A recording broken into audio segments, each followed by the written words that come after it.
لوگوں، جو مال و متاع تم کو دیا گیا ہے وہ دنیا کی زندگی کا ناپائیدار فائدہ ہے، اور جو کچھ اللہ کے ہاں ہے وہ بہتر اور باقی رہنے والا ہے، یعنی ان لوگوں کے لیے جو ایمان لائے اور اپنے پروردگار پر بھروسہ رکھتے ہیں، اور جو بڑے بڑے گناہوں اور بے حیائی کے کاموں سے پرہیز کرتے ہیں، اور جب غصہ آتا ہے تو معاف کر دیتے ہیں، اور جو اپنے پروردگار کا فرمان قبول کرتے ہیں اور نماز پڑھتے ہیں اور اپنے کام آپس کے مشورے سے کرتے ہیں،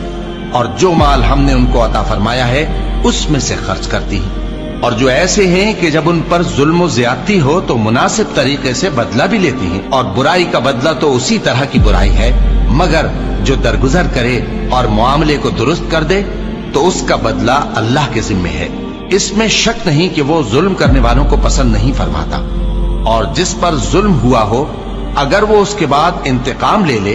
تو ایسے لوگوں پر کچھ الزام نہیں۔ الزام تو ان لوگوں پر ہے جو لوگوں پر ظلم کرتے ہیں اور ملک میں ناحق فساد پھیلاتے ہیں، یہی لوگ ہیں جن کو تکلیف دینے والا عذاب ہوگا، اور جو صبر کرے اور قصور معاف کر دے تو یہ بڑی ہمت کے کام ہیں۔